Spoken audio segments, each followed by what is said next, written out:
Hi everyone, welcome back to Creatively Crafted Life. This is Melanie, and today is another installment in my Alex drawer reorganization project. And today I think I'm going to tackle a couple of these sort of journaling mixed media drawers. So this is one of them. This has a lot of printables that I've pre-cut from the Reset Girl.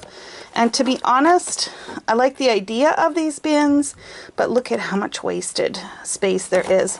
So I think I'm going to do something similar with these like I did with my other, like with my Felicity Jane die cuts, and put them in some 4x6 bags. That will free up considerable amount of space. And I do think I will start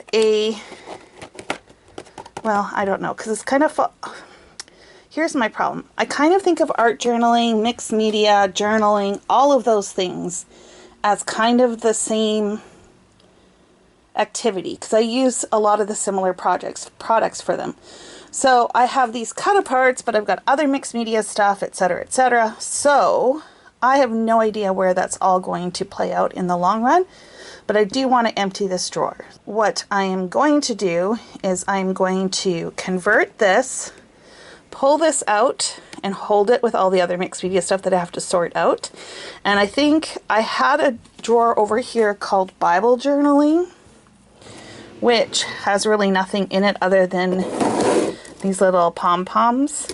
So I think I'm going to move this stuff over here, and anything else that I consider mixed media journaling, this will be in here for now.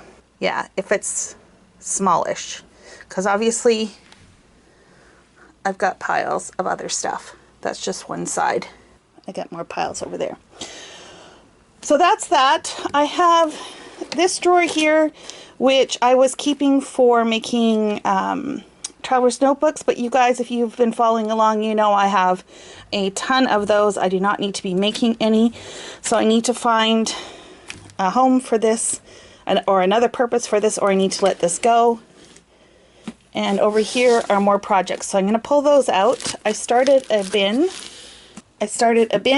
for projects, so that's probably where most of that's going to go.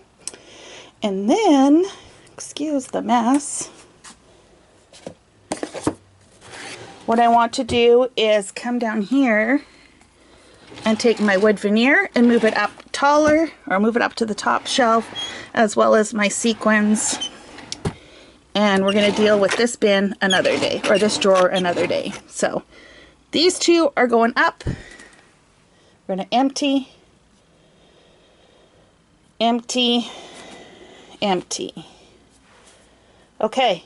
Here we go. So sometimes the best laid plans just don't work. This one is remaining empty because the sequins don't fit. They need a deeper drawer to be double stacked, and I'm not willing to take up 2 drawers for that. So I will have to find something else for that. This was the one that had the Reset Girl stuff in, so it's now empty.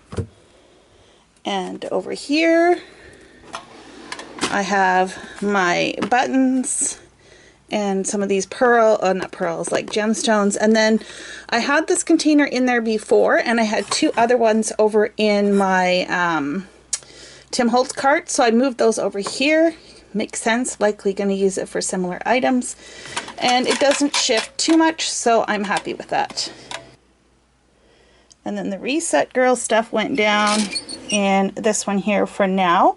Ironically, all of those containers, those pencil case containers, I was able to put them in little Ziploc baggies in this Project Life box. I'll show you how I have this set up over at the desk. So I used 4x6 bags. I transferred all those containers into the baggies, and they sit in here perfectly, so when I'm working I can just have these on my desk and I can quickly flip through, and when I'm done I can just put the lid back on. I think I am going to decorate this container so it's a little more representative of what's in the contents. I do have another one of these floating around, so that might also end up in this drawer in case I expand to other items that fit this category. Normally I wouldn't keep paper pads, but these ones all kind of have a similar color scheme and kind of work with the Reset Girl color palette, if you will. And so that's why I'm keeping them together. Same with the washi. And then this was a little kit that I had put together a while ago that also kind of coordinates. It's got like enamel dots and stuff like that in there. Okay, so this is not permanent. It's, well, may not be permanent. So this is subject to change, but that is where it's at. We're making progress, but I do have quite the mess still. Sometimes you have to go there, right? You have to go where it looks like a complete disaster before you can restore order. That's my pile of extra bins that are still in the craft room. I have a whole other pile outside in the living room. It's ridiculous, really. Okay, thanks so much for joining me, you guys. I hope that this inspires you to tackle something in your space. And until next time, happy organizing.